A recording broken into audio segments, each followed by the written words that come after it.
नमस्कार and welcome to study with Rama channel. तो आज हम लोग सॉल्व करेंगे ये सन 2021 में आर का हिंदी का पेपर है जो पूछा गया था। तो जैसे अगर हम आपसे कहें कि नैसर्गिक, इसमें पूछा गया था कि नैसर्गिक का विपरीतार्थक शब्द क्या है। आपका ऑप्शन था अनुर्वर, आविर्भाव, प्राकृत या फिर कृत्रिम। तो क्या होगा नैसर्गिक का? देखिए, नैसर्गिक का जो विलोम होगा ना वो कृत्रिम होगा। क्यों? क्योंकि नैसर्गिक का मतलब क्या होता है? नैसर्गिक का मतलब होता है प्राकृतिक। प्राकृतिक ये जो दिया है ना प्राकृतिक, ये प्राकृतिक इसका पर्यायवाची है नैसर्गिक का। नैसर्गिक का मतलब होता है प्राकृतिक, तो उसका विलोम क्या होगा, उसका विपरीत क्या होगा? कृत्रिम। अब जैसे अगर हम आपसे कहें कि जो अनुर्वर दिया है, अनुर्वर का मतलब क्या होता है? अनुर्वर मतलब होता है बंजर। देखिए, आविर्भाव, आविर्भाव का विलोम क्या होगा? आविर्भाव का विलोम होता है तिरोभाव। आविर्भाव का मतलब क्या होता है? आविर्भाव का मतलब होता है उदय, जन्म। तो उसका विलोम क्या होगा? तिरोभाव। तिरोभाव मतलब होता है लोप, छिपाव। ठीक है। अब देखिए क्वेश्चन नंबर 2 है कि कह रहे हैं कि वर्तनी, शुद्ध वर्तनी कौन सी है। पहला ऑप्शन आपको दिए हैं कि आधिकारिक, फिर दूसरा वाला दिए हैं आधिकारिक, आपका ऑप्शन सी है अधिकारक, अधिकारक, और ऑप्शन 4 है डी वाला, ऑप्शन डी है कि अधिकारिक। तो इसमें क्या होगा? शुद्ध वर्तनी क्वेश्चन नंबर 2 की, तो इसका हो जाएगा आधिकारिक। शुद्ध क्या होता है? आधिकारिक होता है, आधिकारिक नहीं होता है। आधिकारिक शुद्ध वर्तनी होती है इसकी। अब देखिए क्वेश्चन नंबर 3 है आपका कि वह कवि जो तत्काल कविता करे के लिए एक शब्द क्या होगा। कह रहे हैं कि वह कवि जो तत्काल, तुरंत जो कवि कविता मतलब सोच करके कह दे, उसको हम क्या कहते हैं? आपका ऑप्शन है फू कवि, रस सिद्ध कवि, या फिर महाकवि, या आंसू कवि। तो क्या होगा इसका क्वेश्चन नंबर 3 का? देखिए इसका होगा आंसू कवि। क्या होगा? आंसू कवि। जो कवि तत्काल कविता कहते हैं ना उनको आंसू कवि कहा जाता है। अब देखिए फू कवि क्या होता है? फू कवि किसे कहते हैं? फू कवि का मतलब होता है अच्छा या उत्तम कवि, इसका मतलब होता है फू कवि का। जो रस सिद्ध कवि क्या होते हैं? रस सिद्ध कवि का मतलब होता है कि जिन्होंने भक्ति रस, श्रृंगार रस आदि रसों को अपनी कविताओं में ना सुंदरता और रस भरी भावनाओं के साथ प्रस्तुत किया, उसको हम रस सिद्ध कवि कहते हैं। जैसे अगर हम आपसे कहें कि महाकवि क्या होते हैं, तो देखिए जो महाकवि होते हैं, कवियों में श्रेष्ठ, जिन्होंने कोई महाकाव्य लिखा उन्हें महाकवि कहा जाता है। महाकवि किसे कहा जाता है? जैसे जैसे आपके गोस्वामी तुलसीदास जी हो गए, या फिर इस तरीके के ऐसे लोग जिन्होंने किसी महाकाव्य की रचना की हो, उन्हें महाकवि कहा जाता है। अब जैसे आपका है क्वेश्चन नंबर 4। क्वेश्चन नंबर 4 में वो कह रहे हैं कि इनमें से वसुधा का पर्यायवाची शब्द है। कह रहे हैं वसुधा का पर्यायवाची क्या होगा? आपका ऑप्शन ए है विपुला, ऑप्शन बी है फरवरी, ऑप्शन सी है धेनुका, और ऑप्शन डी है पयस्विनी। क्या होगा? वसुधा। वसुधा मतलब क्या होता है? वसुधा किसकी पर्यायवाची है? वसुधा जो है ना वो पृथ्वी की पर्यायवाची है, और पृथ्वी यानी कि विपुला, विपुला भी पृथ्वी की पर्यायवाची है, और वसुधा किसकी है? पृथ्वी की पर्यायवाची है। अब जैसे और हम आपसे कहें पृथ्वी की पर्यायवाची क्या होती है, जैसे अवनी, फिर वसुंधरा, उर्वी, विपुला, ठीक है, भूधरा, भूमि, धरती, धरणी, धरित्री, इस तरीके के आदि मतलब कई हैं जो कि आपकी पृथ्वी के पर्यायवाची हैं। देखिए फरवरी किसकी पर्यायवाची है?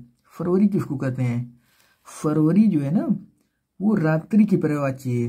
रात्रि, फरवरी रात्रि की पर्यायवाची है।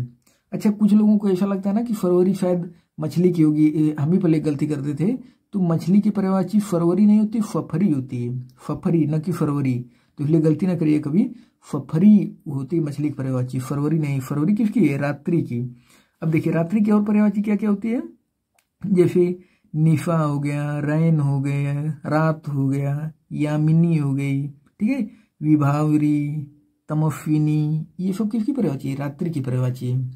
अब देखिए धेनुका, धेनुका मतलब क्या? धेनुका है आपका गाय। धेनुका मतलब क्या होता है? गाय की पर्यायवाची है धेनुका। जैसे धेनु हो गया, ठीक है, और फुरभी हो गया, गाय, ठीक है, गौरी, भद्रा भी कहते हैं, दुग्धी कहते हैं, गाय, गाय की पर्यायवाची। पयस्विनी भी होती है, लेकिन पयस्विनी दो पर्यायवाची होती है, पयस्विनी नदी की भी पर्यायवाची है। नदी एक नदी बहती है चित्रकूट में, उस नदी का नाम है मंदाकिनी नदी, उसका नाम है, उस मंदाकिनी नदी को भी पयस्विनी के नाम से जाना जाता है। और बाकी एक गाय का भी पर्यायवाची है पयस्विनी। अब देखिए क्वेश्चन नंबर 5 है आपका, करें कि करपट का तद्भव रूप क्या होगा। करपट, तो करपट का तद्भव क्या होगा आपका? ऑप्शन है, ऑप्शन ए कपट, ऑप्शन बी है कारपेट, ऑप्शन सी है कपूर और ऑप्शन डी है कपड़ा। तो क्या होगा करपट का? करपट का तद्भव कर रहे हैं, देखिए जो करपट का तद्भव रूप होता है ना वो कपड़ा होता है। क्या होता है? कपड़ा। करपट का तद्भव कपड़ा होता है। अच्छा, तो अगर हम आपसे कहें कि कपट क्या होगा, तो कपट तो वैसे ही है, कपट कारपेट। इसमें कपूर का पूछते हैं, ठीक है, कपूर इंपॉर्टेंट है। कपूर का होता है कर्पूर, कपूर का क्या होता है? कर्पूर होता है, ठीक है, तो कपूर का कर्पूर। अब देखिए क्वेश्चन नंबर 6 है आपका, कह रहे हैं कि इनमें से खेलना शब्द से बना विशेषण कौन सा है। खेलना से कौन सा विशेषण बना है? आपका ऑप्शन है दयालु, कृपालु, खिलाड़ी और धार्मिक। तो क्या होगा खेलना से? देखिए क्वेश्चन नंबर 6 का आपका हो जाएगा, क्या होगा? खिलाड़ी, खिलाड़ी। अब देखिए जो खेलना है ना शब्द, खेलना तो एक क्रिया है, लेकिन ये जो खिलाड़ी है ये विशेषता है। जैसे हम कहें कि सचिन तेंदुलकर एक खिलाड़ी हैं, तो ये सचिन तेंदुलकर की क्या है? विशेषता है कि वो खिलाड़ी हैं, जबकि खेलना क्या है? एक क्रिया है। अच्छा, विशेषण क्या होता है? विशेषण होता है कि जब कोई शब्द किसी संज्ञा या सर्वनाम की विशेषता प्रकट करे तो वो विशेषण कहलाता है, ठीक है, या संज्ञा या सर्वनाम की विशेषता बताने वाले शब्दों को विशेषण कहते हैं। जो संज्ञा या सर्वनाम की विशेषता बताते हैं विशेषण। लेकिन अगर आपसे दे दें कहीं आगे मिलेगा विशेष्य क्या होता है, तो विशेष्य होता है कि जिसकी विशेषता बताई जाए, जिसकी विशेषता बताई जाए वो विशेष्य कहलाता है। जैसे संज्ञा या सर्वनाम जो होते हैं ना शब्द, तो जिसकी विशेषता बताई जाती है, एक तरफ से आप कह सकते हैं कि कर्ता जो होता है वो विशेष्य होता है आपका। संज्ञा या सर्वनाम या फिर आपका जो कर्ता होता है वो विशेष्य होता है। अगर देखिए विशेषण शब्द जिन संज्ञा और सर्वनाम पदों की विशेषता बताते हैं वो विशेष्य कहलाता है, ठीक है। तो जो विशेषण शब्द होते हैं वो जिन संज्ञा और सर्वनाम पदों की विशेषता बताते हैं उन्हें विशेष्य कहते हैं। तो आगे मिलेगा, इसलिए जानते रहिए कि विशेषण क्या होता है, विशेष्य क्या होता है, अंतर क्या है। अब देखिए क्वेश्चन नंबर 7 है आपका, क्वेश्चन नंबर 7 में कह रहे हैं कि चंद्रहास का पर्यायवाची शब्द क्या होगा। चंद्रहास, आपका ऑप्शन है तीर, ऑप्शन बी है तलवार, ऑप्शन सी है भाला और ऑप्शन डी है धनुष बाण। तो क्या होगा चंद्रहास? ये तो सिंपल है, कर भी सकते हैं आप लोग। चंद्रहास का मतलब होता है ना तलवार, तलवार।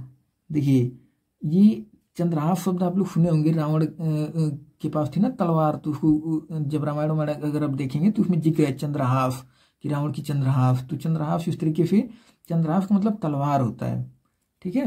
अच्छा, और इसकी पर्यायवाची क्या होती है तलवार की? तो तलवार की और पर्यायवाची होती है अफी।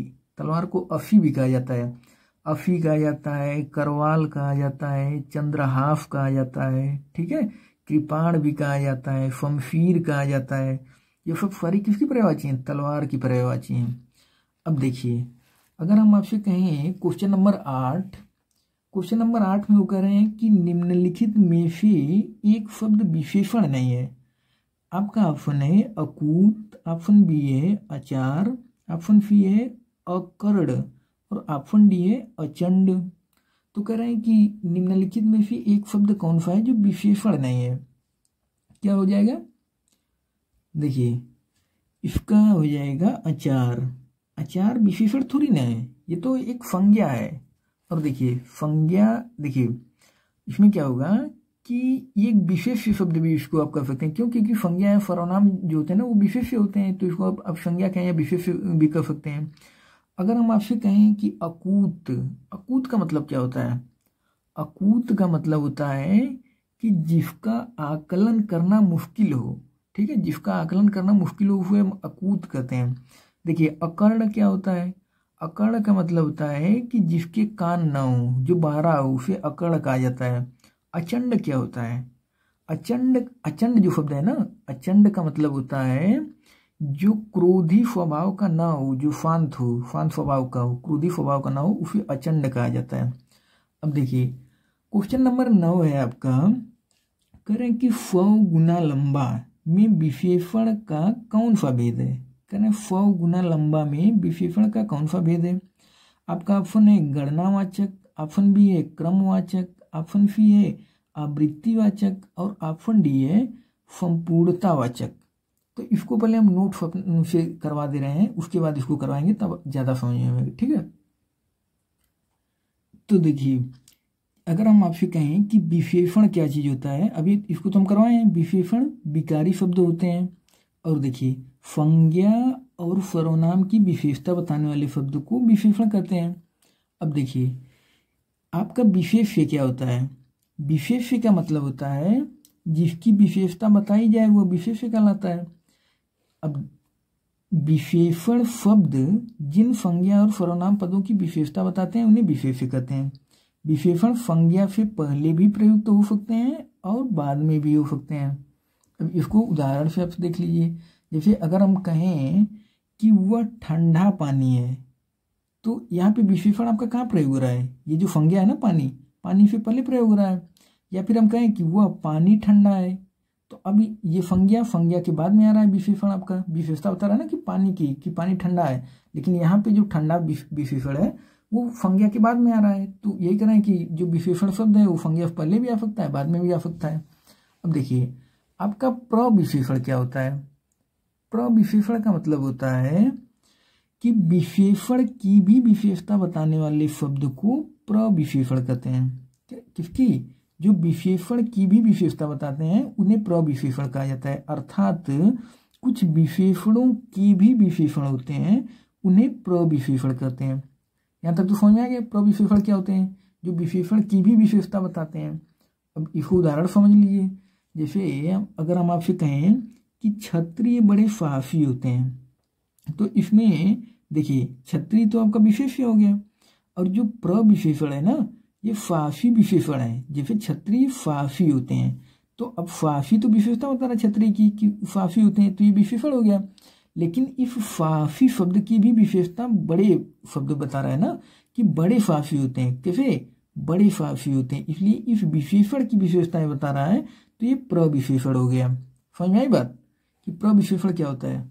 अब देखिए अगर हम आपसे कहें कि कश्मीरी सेब सिंदूरी लाल होता है, कैसा लाल होता है, कश्मीरी सेब सिंदूरी लाल होता है। जबकि अगर हम ऐसे बोलते हैं कि कश्मीरी सेब लाल होता है, तो ये तो सेब की विशेषता लाल बताता, लाल शब्द इसकी विशेषता बताता। लेकिन यहाँ पे चूंकि ये प्रविशेषण इसलिए हो जा रहा है क्योंकि लाल की विशेषता बता रहा है कि वो कैसा लाल होता है, सिंदूरी लाल होता है। तो इस विशेषण की विशेषता बता रहा है, इसलिए प्रविशेषण हो गया।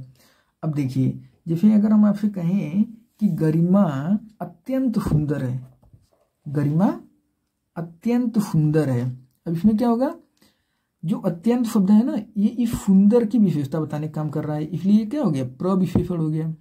यहाँ पे देखिए गरिमा अत्यंत सुंदर लड़की है, तो यहाँ पे क्या हो गया, इस सुंदर की विशेषता बता रहा है ये, तो क्या हो गया, प्रविशेषण हो गया। विशेषण के भेद जान लीजिए कि कितने होते हैं। विशेषण के 4 भेद हैं, कौन कौन से।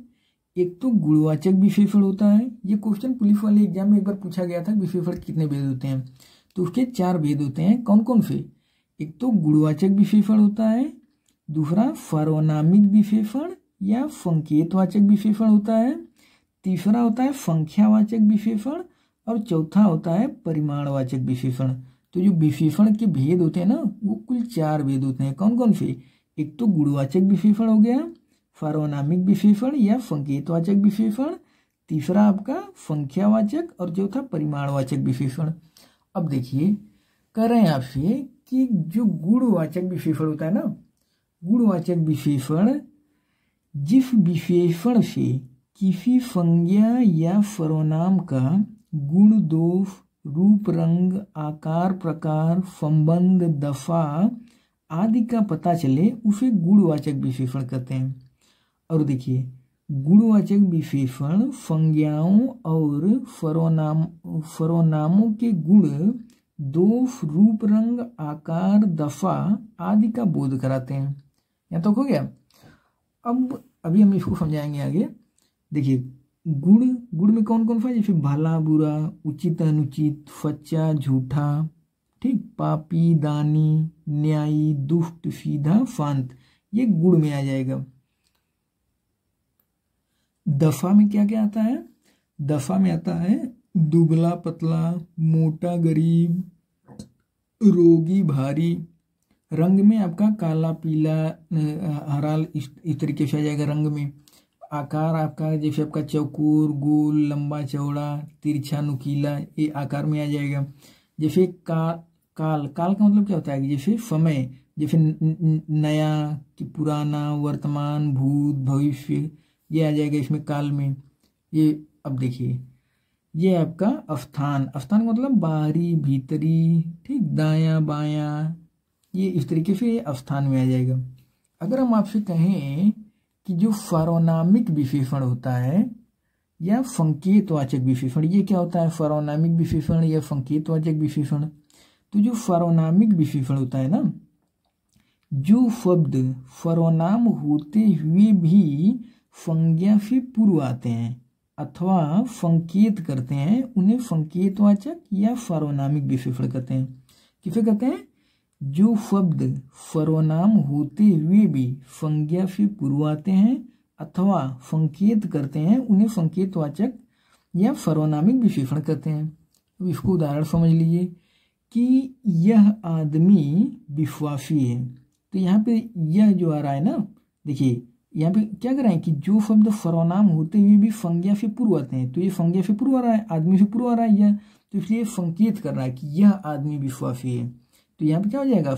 हम इसको क्या कर सकते हैं कि संकेतवाचक विशेषण, या फिर हम कह सकते हैं कि सर्वनामिक विशेषण। अब देखिए आप दूसरा है कि वह नौकर नहीं आया।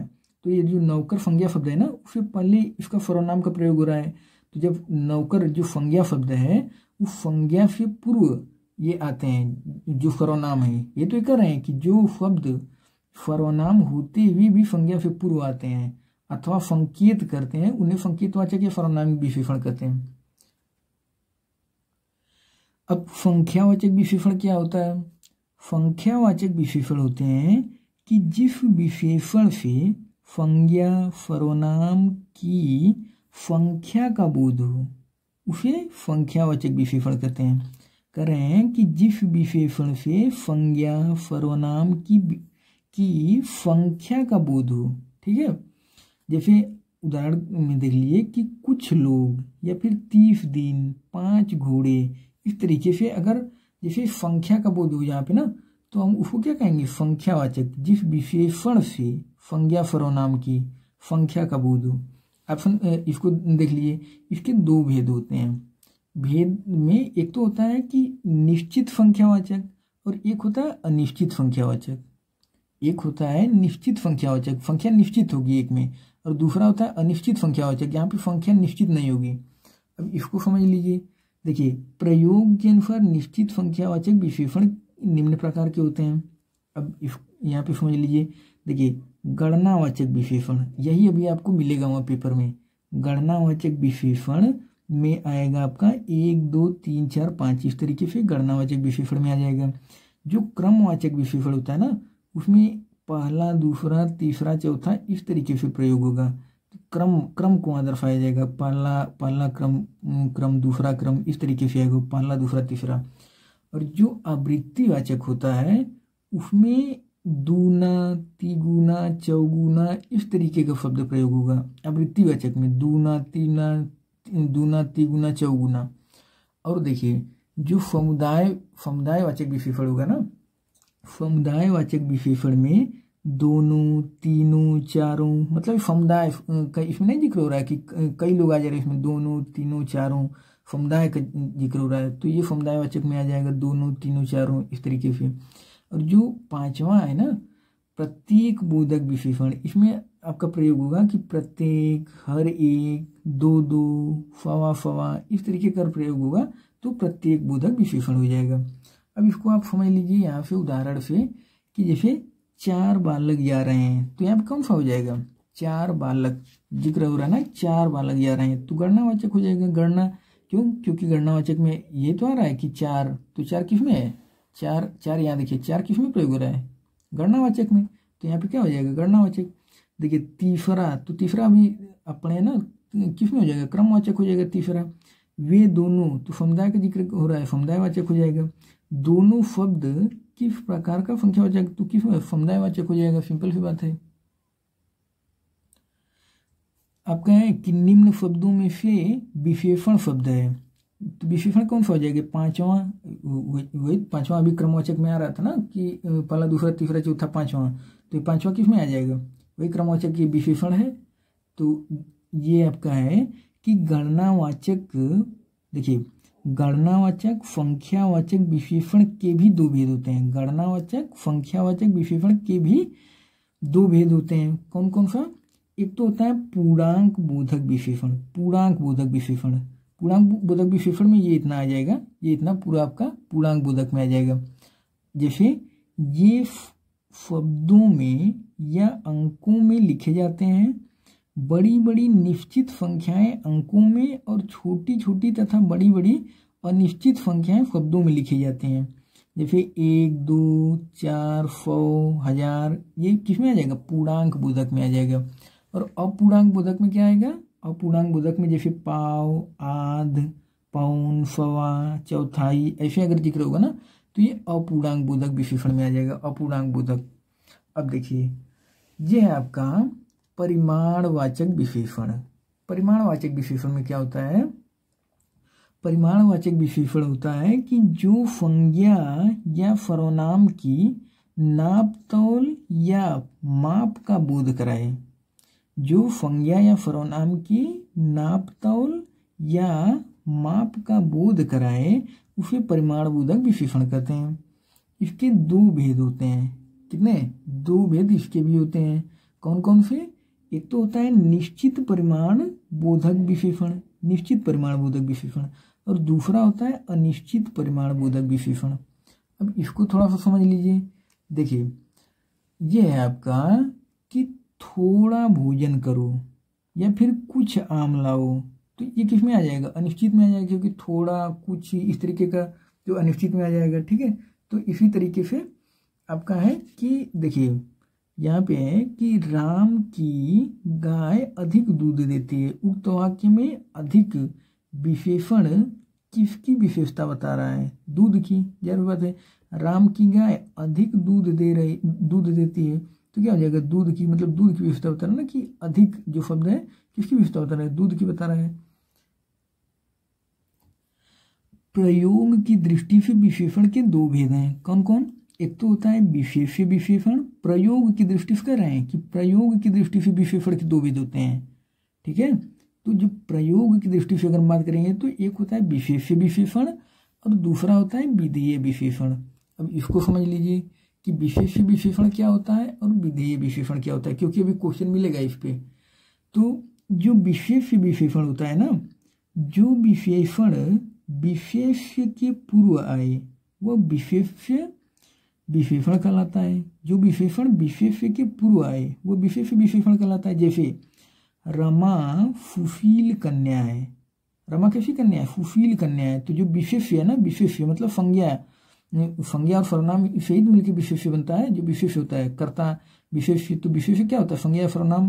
तो कन्या से पूर्व आ रहा है ना सुशील, तो क्या यहाँ पे कौन सा हो जाएगा? विशेष्य विशेषण। कह रहे हैं कि जो विशेषण विशेष्य के पूर्व आए वह विशेष्य विशेषण कहलाता है। जैसे राम चंचल बालक है, तो बालक से पहले आ रहा है क्या? कि चंचल बालक है। कैसा? चंचल बालक है, तो यहाँ पे क्या हो जाएगा? विशेष्य विशेषण हो जाएगा। विधेय विशेषण क्या होता है? कह रहे हैं कि विधेय विशेषण जो विशेषण विशेष्य और क्रिया के बीच है। किसके?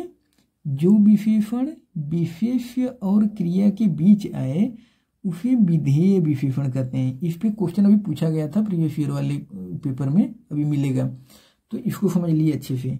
जैसे है कि मेरा कुत्ता काला है। अब यहाँ पे देखिए काला आपकी क्या है? क्रिया है, और कुत्ता क्या है आपका, विशेष्य है। तो ये यहाँ पे क्या कर रहे हैं कि जो विशेषण, काला क्या है, विशेषण है, काला विशेषण है। तो जो विशेषण विशेष्य, विशेष्य कुत्ता हो गया और क्रिया है हो गया, सहायक क्रिया है ना। तो इसके बीच में काला शब्द आ रहा है, तो यहाँ पे क्या हो जाएगा, विधेय विशेषण। जैसे मेरा लड़का आलसी है, तो यहाँ पे आलसी विशेषण है और ये क्या है आपका, विशेष्य है, और ये क्या है, सहायक क्रिया है। ठीक है, सहायक क्रिया है और ये क्या है, विशेष्य। तो इसके बीच में विशेषण आ रहा है। तो ये तो कह रहे हैं कि जो विशेषण विशेष्य और क्रिया के बीच है उसे विधेय विशेषण कहते हैं। तो यहाँ क्या हो जाएगा, विधेय विशेषण हो जाएगा। इतना हो गया ना। अब पेपर सॉल्व करते हैं हम लोग। तो क्वेश्चन नंबर 9 था आपका कि 100 गुना लंबा में विशेषण का भेद कौन सा होगा। 100 गुना लंबा कौन सा होगा, आवृत्तिवाचक। ये पढ़ा चुके हैं ना पहले। 100 गुना जहाँ पे इस तरीके से आ जाएगा, तो 100 गुना, 2 गुना, 4 गुना, वहाँ पे क्या हो रहा है, आवृत्ति, तो आवृत्तिवाचक हो जाएगा। अब देखिए क्वेश्चन नंबर 10 है आपका कि सब कुछ जानने वाला, सब कुछ जानने वाले के लिए शब्द क्या प्रयोग होगा। तो जो सब कुछ जानता है ना उसे सर्वज्ञ कहा जाता है। इसका कर लीजिए, ये आवृत्तिवाचक है। इसमें कौन सा, आवृत्तिवाचक। 100 गुना लंबा में आवृत्तिवाचक। अब ये है आपका क्वेश्चन नंबर 10, सब कुछ जानने वाला। सब कुछ जानने वाला क्या हो जाएगा, सर्वज्ञ। सब कुछ जानने वाला सर्वज्ञ। तो यहाँ सब कुछ जानने वाला क्या हो जाएगा, सर्वज्ञ। अच्छा, ज्ञानी क्या होते हैं, ज्ञानी का मतलब होता है जो जानकार हो, उसे ज्ञानी कहा जाता है। महाज्ञानी क्या होते हैं, महाज्ञानी का मतलब होता है कि बहुत बड़ा ज्ञानी पुरुष, जो बहुत बड़ा ज्ञानी पुरुष है उसे महाज्ञानी कहा जाता है। जो आपका जानकार, तो जान ही रहे हैं आप लोग। अब देखिए क्वेश्चन नंबर 11 है आपका। क्वेश्चन नंबर 11 हम कर रहे हैं कि इनमें से प्रथम का उपयुक्त विपरीतार्थक शब्द क्या होगा। प्रथम का क्या हो जाएगा, विपरीत। प्रथम का विपरीत आपका अंतिम हो जाएगा, सिंपल सी बात है। प्रथम का विपरीत क्या होगा, अंतिम होगा। प्रधान का अगर हम आपसे कहें तो प्रधान का क्या हो जाएगा, प्रधान मतलब होता है मुख्य, प्रधान मुख्य। इसका होता है गौण, विलोम। प्रधान का विलोम क्या होता है, या फिर मुख्य का गौण। ये जो गौण शब्द दिया है ना, ये इसका प्रधान का विलोम होता है, गौण। और जो प्रत्यक्ष होता है, प्रत्यक्ष का विलोम क्या होता है, प्रत्यक्ष का विलोम होता है परोक्ष, या फिर अप्रत्यक्ष भी हो जाएगा। प्रत्यक्ष का अप्रत्यक्ष या फिर परोक्ष, ज्यादातर आपको परोक्ष ही मिलता है देखने के लिए पेपर में। प्रत्यक्ष का विलोम परोक्ष, तो प्रत्यक्ष विलोम क्या होगा, परोक्ष। इसको भी याद रखिएगा, प्रत्यक्ष का परोक्ष। अच्छा, परोक्ष का मतलब क्या होता है कि जो परोक्ष मतलब होता है जो मतलब सीधे न हो एक तरफ से, या फिर जो सामने उपस्थित ना हो, परोक्ष, इस तरीके से। ठीक है। अब देखिए क्वेश्चन नंबर 12 है आपका। क्वेश्चन नंबर 12 हम कह रहे हैं कि निम्नलिखित में एक वाक्य जो शुद्ध है वह है। कह रहे हैं निम्नलिखित में एक वाक्य जो शुद्ध है वह कौन सा है। कह रहे हैं कि उसने मुक्त कंठ से बड़ाई की। ऑप्शन बी है कि उसने मुक्त हस्त धन लुटाया। ऑप्शन सी है समस्त प्राणी मात्र का कल्याण हो, और ऑप्शन डी है कि आपकी आयु 40 वर्ष है। तो इसका क्या हो जाएगा क्वेश्चन नंबर 12 में। क्वेश्चन नंबर 12 का सही आंसर है उसने मुक्त हस्त धन लुटाया। क्या होगा, उसने मुक्त हस्त धन लुटाया, ये शुद्ध है। अब ये सब अशुद्ध क्यों है, कह रहे हैं कि उसने मुक्त कंठ से बड़ाई की। यहाँ पे फे नहीं होना चाहिए, ये जो फे शब्द है ना, फे, ये फे का प्रयोग यहाँ पे नहीं होना चाहिए, ये फे गलत है। अब देखिए इसमें क्या गलत है, कह रहे हैं कि समस्त प्राणी मात्र का कल्याण हो। भाई समस्त लगाने की क्या जरूरत है, सीधे कहो ना कि प्राणी मात्र का कल्याण करो। समस्त इसमें जोड़ने की कोई आवश्यकता नहीं, समस्त गलत है यहाँ पे। इसमें कौन सा गलत है, देखिए इसमें है आपका कि आपकी आयु 40 वर्ष है ना। आपकी आयु यहाँ पे गलती क्या है, इसको देखिए थोड़ा ज्यादा जूम हो गया लग रहा है।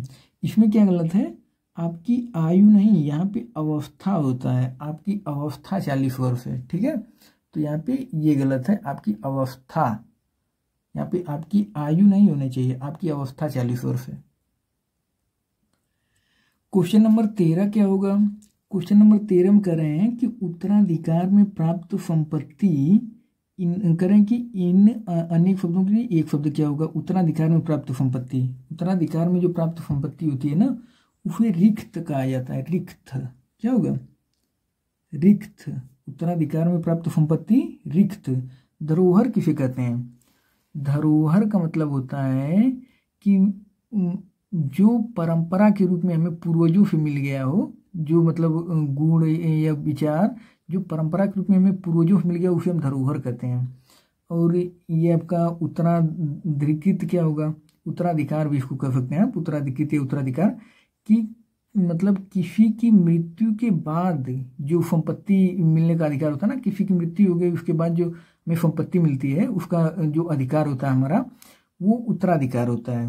और परिसंपत्ति क्या होती है? परिसंपत्ति का मतलब होता है कि वह मूल्यवान वस्तु जिस पर किसी का अधिकार हो उसे परिसंपत्ति कहा जाता है। वह मूल्यवान वस्तु जिस पर किसी का अधिकार हो, परिसंपत्ति।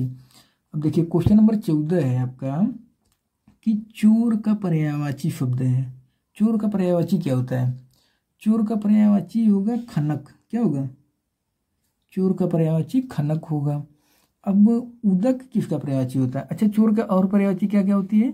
जैसे रजनीचर, मोफक, तस्कर, ठीक है, ये सब चोर की पर्यायवाची है। और उदक, उदक का मतलब क्या होता है? उदक जो होता है ना, वो जल की पर्यायवाची है। ये जो उदक शब्द है ना, उदक, ये जल की पर्यायवाची है उदक। और जल की पर्यायवाची क्या क्या होती है? वारी, पानी, नीर, फलील, तोय, ठीक है। और उदक बता ही दिए, उदक जल की पर्यायवाची है। अम्बु, पय, ये सब जल की पर्यायवाची है। ये धूसर किसकी पर्यायवाची है? धूसर, धूसर जो है ना, ये गधा का पर्यायवाची है। धूसर, गधा का पर्यायवाची क्या क्या है? जैसे खर, गर्दभ, धूसर, ठीक है, बेसर, बैफाख नंदन। बैफाख नंदन भी गधा का पर्यायवाची है। बैफाख नंदन भी कहा जाता है गधा को, तो ये गधा की पर्यायवाची हो गई। बाकी थलचर मतलब होता है जो धरती पर विचरण करने वाला जीव होता है उसे स्थलचर या थलचर कहते हैं। देखिए जो क्वेश्चन नंबर 15 है आपका, क्वेश्चन नंबर 15 में कह रहे हैं कि पांडु शब्द विशेषण की दृष्टि से है। पांडु शब्द विशेषण की दृष्टि से क्या होगा? तो क्या होगा पांडु शब्द विशेषण की दृष्टि से? विशेषण और विशेष्य दोनों होगा। क्या होगा? विशेषण और विशेष्य दोनों होगा। अब ये क्यों विशेषण और विशेष्य दोनों होगा पांडु? इसका रीजन क्या है? क्योंकि ये जो पांडु शब्द है ना, ये महाभारत के पात्र थे। अंबालिका, अंबालिका के पुत्र का नाम था पांडु, और ये ऋषि व्यास के पुत्र थे, उनका नाम था पांडु। तो इस वजह से तो ये संज्ञा में प्रयोग हो रहा है, तो इस वजह से विशेष्य में आ जाएगा। विशेषण में क्यों? क्योंकि पांडु का विशेषण के रूप में जो प्रयोग करेंगे ना हम, तो उसका मतलब होता है कि हल्के रंग का। अगर पांडु शब्द का विशेषण के रूप में प्रयोग किया जाएगा तो उसका अर्थ होता है हल्के रंग का। तो इसलिए विशेषण में भी आ जाएगा और विशेष्य में भी आ गया, क्योंकि ये संज्ञा के रूप में इसका प्रयोग है तो विशेष्य हो जाएगा, क्योंकि संज्ञा और सर्वनाम जो होते हैं वो मिलकर विशेष्य बनता है। अब देखिए क्वेश्चन नंबर 16 है आपका कि निम्नलिखित में से एक की वर्तनी शुद्ध है। करें निम्नलिखित में से एक की वर्तनी शुद्ध है। आपका ऑप्शन है नुपुर, स्मरण और कवियत्री और परिस्थिति। तो करें कि कौन सी शुद्ध है? क्या होगा क्वेश्चन नंबर 16?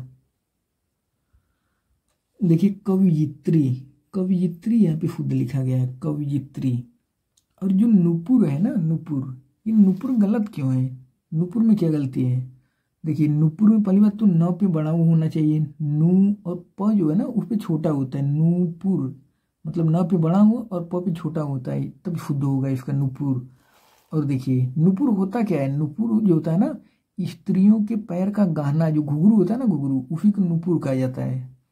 अब ये स्मरण, स्मरण थोड़ी होता है भाई, स्मरण होता है। स्मरण आधा फ म र ड ऐसे लिखा जाता है, आधा फ म और पूरा पूरा र, स्मरण होता है, स्मरण नहीं होता है। और देखिए परिस्थिति, इसमें क्या होगा? ये परिस्थिति में ना ये जो मात्रा है ये छोटी की होगी।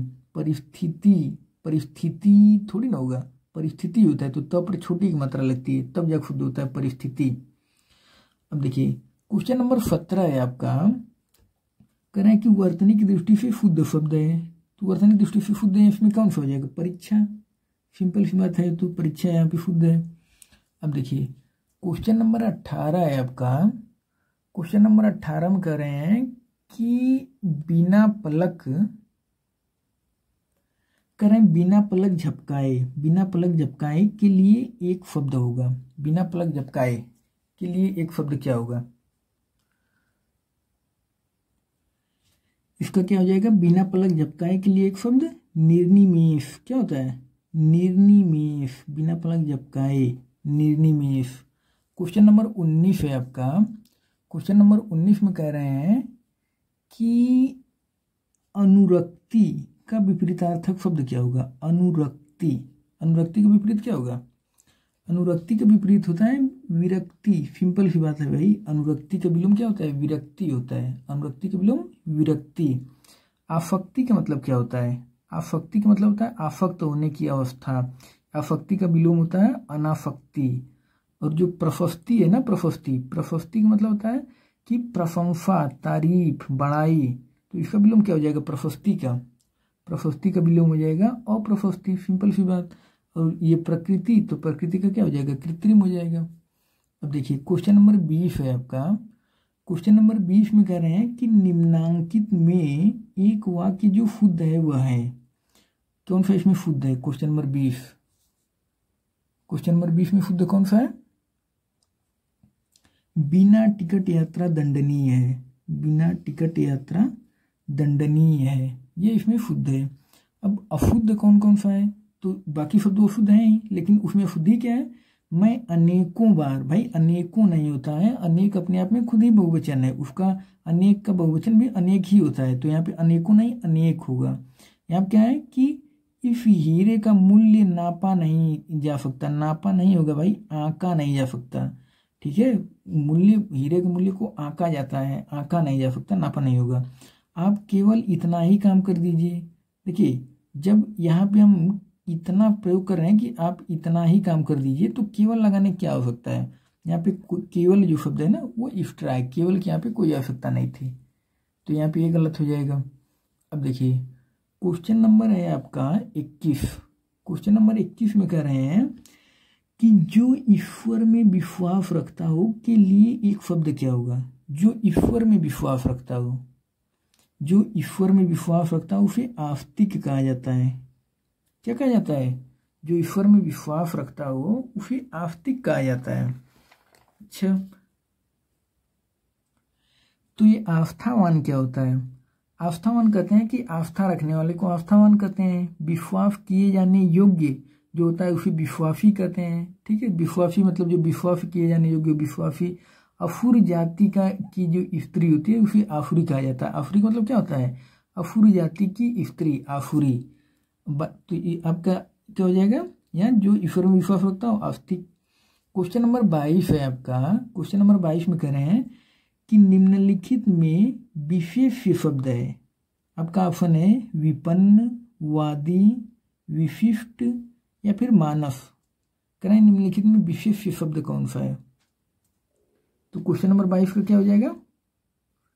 मानस। क्या होगा? मानस। विशेष कौन सा होगा? मानस। अच्छा, इसको अगर हम आपको समझाएं तो मानस का मतलब क्या होता है? मन में उत्पन्न संकल्प विकल्प को मानस कहा जाता है। मन में उत्पन्न संकल्प विकल्प, मानस। और विपन्न का मतलब क्या होता है? जैसे गरीब, निर्धन, विपन्न। ठीक है, ये हो जाएगा गरीब, निर्धन। वादी का मतलब क्या होता है? वादी मतलब होता है वक्ता, बोलने वाला। जो वक्ता होता है ना, बोलने वाला, उसे वादी कहा जाता है। विशिष्ट कहा जाता है कि जिसमें किसी प्रकार का अनूठापन हो। जिसमें किसी प्रकार का अनूठापन हो उसे हम क्या कहते हैं? विशिष्ट कहते हैं। अब देखिए क्वेश्चन नंबर 23 है आपका। क्वेश्चन नंबर 23 में कह रहे हैं कि अनुग्रह का उपयुक्त विपरीतार्थक शब्द क्या होगा? अनुग्रह। तो अनुग्रह का विलोम क्या होगा? अनुग्रह का विग्रह होगा। सिंपल सी बात है। अनुग्रह का विलोम क्या होगा? विग्रह। अनुग्रह विग्रह हो जाएगा। अच्छा, आग्रह का मतलब क्या होता है? आग्रह का मतलब होता है कि किसी वस्तु को ग्रहण करना। अनुरोध, निवेदन, आग्रह हो जाएगा। अच्छा, परिग्रह क्या होता है? देखिए परिग्रह का मतलब होता है धन आदि का संग्रह। परिग्रह होता है। परिग्रह मतलब धन आदि का संग्रह, परिग्रह। इसका विलोम क्या हो जाएगा? परिग्रह का अपरिग्रह। परिग्रह का विलोम क्या होगा? अपरिग्रह। अपरिग्रह का जिक्र हुआ है ना जैन धर्म में, जो 5 सिद्धांत दिए गए हैं उसमें से एक तो है अपरिग्रह। जैन धर्म 5 सिद्धांत कौन कौन से हैं? जैसे अहिंसा, सत्य, अस्तेय, अपरिग्रह और ब्रह्मचर्य, ये 5 सिद्धांत हैं जैन धर्म के। तो उसमें से एक तो अपरिग्रह है। अपरिग्रह मतलब संपत्ति का संचय न करना होता है, अपरिग्रह, तो उसमें जिक्र है। अब देखिए क्वेश्चन नंबर आपका 24 है। क्वेश्चन नंबर 24 में कह रहे हैं कि इनमें से विलोम शब्दों का एक सही युग्म है। कह रहे हैं विलोम शब्दों का सही युग्म कौन सा होगा। अब इसका क्या हो जाएगा, आदृत, आदृत का तिरस्कृत, ये शुद्ध है। आदृत का तिरस्कृत विलोम शब्दों का सही युग्म है। देखिए आपत्ति का विपत्ति थोड़ी होता है, ठीक है, तो कह रहे हैं कि सही युग्म कौन सा जाए, आदृत का तिरस्कृत। आपत्ति का विलोम तो अनापत्ति होगा ना, आपत्ति अनापत्ति, इसका विलोम होगा। और जो गणतंत्र है ना, गणतंत्र और जनतंत्र एक ही चीज होता है, गणतंत्र और जनतंत्र। गणतंत्र का मतलब होता है कि ऐसा शासन जो देश की जनता के जो प्रतिनिधि जो चुने जाते हैं ना, उनके द्वारा जो चलाया गया शासन, उसे गणतंत्र कहा जाता है। देश की जनता के प्रतिनिधियों के द्वारा चलाया जाने वाला, उसी को गणतंत्र, उसी को लोकतंत्र कहते हैं। तो इसका विलोम क्या हो जाएगा, राजतंत्र होगा। गणतंत्र का विलोम क्या होगा, राजतंत्र, मतलब राजा का शासन। अब देखिए ये है आपका क्वेश्चन नंबर 25। क्वेश्चन नंबर 25 में आपसे कह रहे हैं कि निम्नलिखित में हस्ती किस शब्द का तत्सम रूप है। कह रहे हैं हस्ती किस शब्द का तत्सम रूप है। क्या हो जाएगा क्वेश्चन नंबर 25, हाथी। क्या हो जाएगा, हाथी। जो हस्ती शब्द है ना, हस्ती, वो हाथी का तत्सम रूप है। अच्छा, तो हाथ का क्या होगा, हाथ का तत्सम रूप क्या होगा। हाथ का तत्सम होता है ना हस्त। हाथ का तत्सम क्या होगा, हस्त। हफी का तत्सम जो होता है हफी, हफी का तत्सम हास्य होता है। हफी जो तद्भव शब्द है इसका हास्य तत्सम होता है। और जो हार है ना, हार का हारी होता है। हार का जो तत्सम होता है वो हारी होता है, ठीक है। क्वेश्चन नंबर 26 है आपका कि आधुनिक का विलोम क्या होगा। भाई आधुनिक का विलोम क्या होगा, आधुनिक का विलोम प्राचीन होगा, सिंपल सी बात है। आधुनिक का विलोम क्या होगा, प्राचीन होगा। लेकिन अगर हम आपसे कहें कि समीचीन का मतलब क्या होता है, यहाँ पे जो आया ना शब्द समीचीन, इसका मतलब क्या होता है समीचीन का। समीचीन का मतलब होता है, देखिए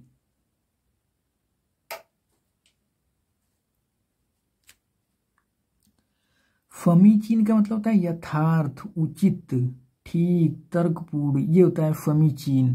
अच्छा आधुनिक क्या चीज और बताएं, आधुनिक जो है ना आपको मिलेगा कहीं कहीं समसामयिक, नहीं पढ़ते हैं कि समसामयिक घटना, करंट अफेयर जो हम लोग पढ़ते हैं, तो समसामयिक घटना, समसामयिक को आधुनिक। देखिए अर्वाचीन बहुत बार मिलता है आपको, अर्वाचीन, और हम लोग गलत कर देते हैं अर्वाचीन। अर्वाचीन का मतलब आधुनिक ही होता है। अर्वाचीन अगर कहीं आपको मिल जाए ना तो अर्वाचीन, देखिए यहाँ पे है ना अर्वाचीन, अर्वाचीन का मतलब आधुनिक ही होता है। अर्वाचीन मतलब आधुनिक होता है, तो इसको समझते रहिए, अर्वाचीन आधुनिक होता है। अब देखिए आपका है क्वेश्चन नंबर 27। क्वेश्चन नंबर 27 में कह रहे हैं कि जो युद्ध में स्थिर रहता है, जो युद्ध में स्थिर रहता है, इन अनेक शब्दों के लिए एक शब्द क्या होगा। तो जो युद्ध में स्थिर रहता है उसके लिए युधिष्ठिर प्रयोग होता है, सिंपल सी बात है। जो युद्ध में स्थिर रहता है युधिष्ठिर। अब क्वेश्चन नंबर 28 है आपका, जीव का पर्यायवाची है। जीव का पर्यायवाची क्या होगा, जीव का पर्यायवाची होता है रसना। क्या होगा, रसना। जीव का पर्यायवाची रसना होता है। और क्वेश्चन नंबर 29 है आपका, इसको अब थोड़ा हम जल्दी करवा दें क्योंकि टाइम ज़्यादा लग जाएगा। नहीं तो जीव की अगर हम पर्यायवाची और देखें तो इसको जिह्वा भी कहा जाता है, चंचला कहा जाता है।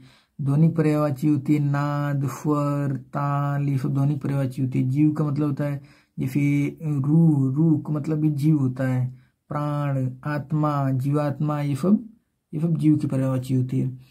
क्वेश्चन नंबर जो 29 है ना, इसमें कह रहे हैं कि प्रताप सिंह का घोड़ा काला है। प्रताप सिंह का घोड़ा काला है, इसमें काला शब्द विशेषण की दृष्टि से क्या होगा। कह रहे हैं प्रताप सिंह का घोड़ा काला है, काला शब्द जो है वो विशेषण की दृष्टि से क्या होगा।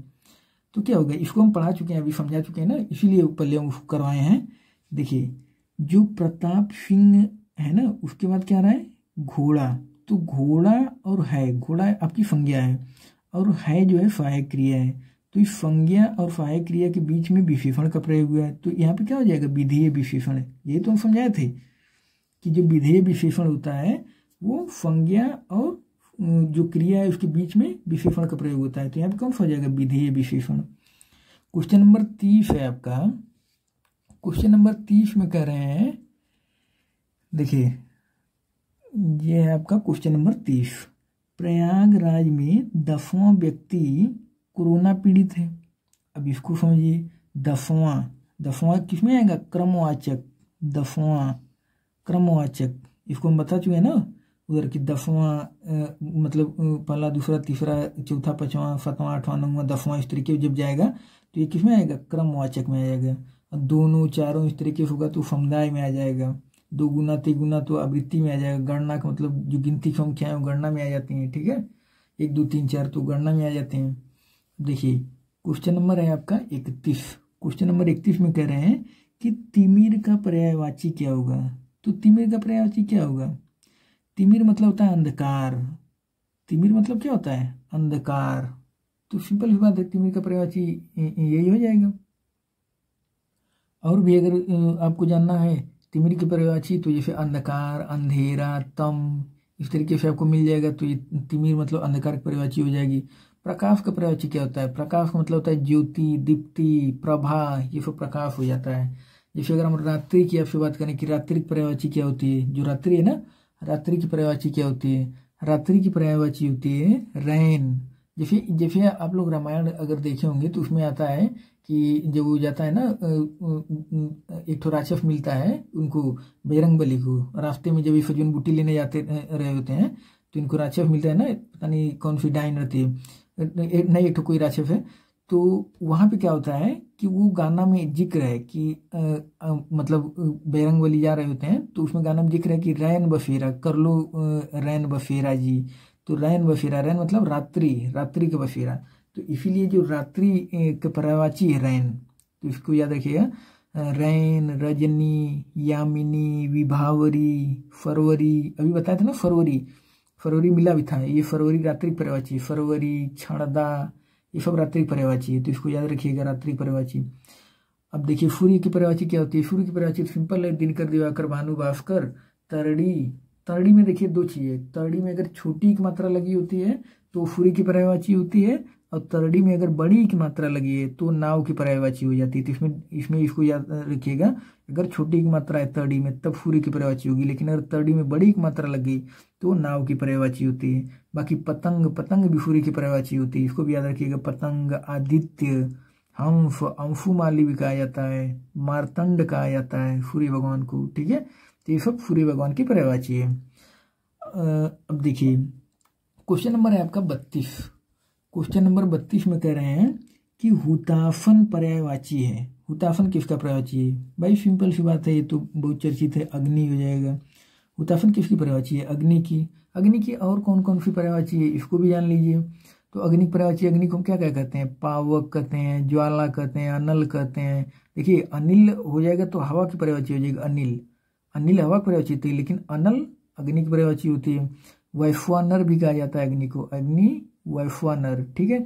धूम्रकेतु, कृषाणु, हुताफन, जात देव, ये सब किसकी पर्यायवाची है, अग्नि की पर्यायवाची है ये सब। निर्धन, निर्धन मतलब गरीब, रंक, कंगाल, दरिद्र, ये निर्धन पर्यायवाची होती है। हालांकि निर्धन को दरिद्र पर्यायवाची होती तो जरूर है, लेकिन कहना नहीं चाहिए, ये गलत है। मतलब कोई निर्धन व्यक्ति है तो उसको हम दरिद्र थोड़ी कहेंगे, लेकिन अब पर्यायवाची होती है, लेकिन देखा जाए तो ये गलत है, क्योंकि निर्धन व्यक्ति है तो कुछ लोग अपने कर्म से गरीब होते हैं, कुछ लोग ऐसे होते हैं जिनको मान लीजिए प्रकृति की देन है, किसी के माता पिता नहीं है, कोई लड़का गरीब है तो कोई निर्धन नहीं, तो उसका मतलब ये थोड़ी दरिद्र कर दिया जाए, लेकिन पता नहीं क्यों पर्यायवाची उसमें दरिद्र देते हैं निर्धन की। हालांकि देखिए अगणित, अगणित का मतलब क्या होगा, अगणित होता है कि असंख्य या फिर अनगिनत। अगणित का मतलब क्या होता है कि जो अनगिनत हो, असंख्य हो, अगणित। अखंड का क्या मतलब होता है, अखंड मतलब होता है पूर्ण, समस्त, संपूर्ण, ठीक है। नहीं उन लोग जिक्र करते हैं अखंड भारत, मतलब संपूर्ण भारत आता है ना इसमें कि अखंड भारत, तो वही है, अखंड मतलब होता है संपूर्ण। देखिए क्वेश्चन नंबर 33 है आपका, कह रहे हैं कि निम्नलिखित में से किस शब्द की वर्तनी अशुद्ध है। कह रहे हैं किस शब्द की वर्तनी अशुद्ध है, तो यहाँ पे याज्ञवल्क, याज्ञवल्क थोड़ी ना होता है, याज्ञवल्क्य होता है, उसमें याज्ञवल आधा ल आधा क फिर य आता है, याज्ञ वो तक तो हो गया, उसके बाद आधा ल फिर आधा क, उसके बाद य आता है, याज्ञवल्क्य, मतलब लास्ट में यह आता है, इसलिए यह शुद्ध है। बाकी हस्तक्षेप सही है, ये गृहिणी सही है। ठीक है, कभी कभी हम लोग गृहिणी को ना गृहिणी लिख देते हैं, हमें लगता है गृहिणी होगा, लेकिन गृहिणी नहीं होता है, गृहिणी ही होता है। इसको हम देखिए गलत किए थे, ये हमारा ही पेपर है, हम 2021 में दिए थे, तो उसमें देखिए हम गलत किए थे, हमें लगा कि गृहिणी होता है, लेकिन गृहिणी नहीं, गृहिणी ही होता है शुद्ध। इसको हम देखिए गलत किए थे, ये हमारा पेपर है 2021 का।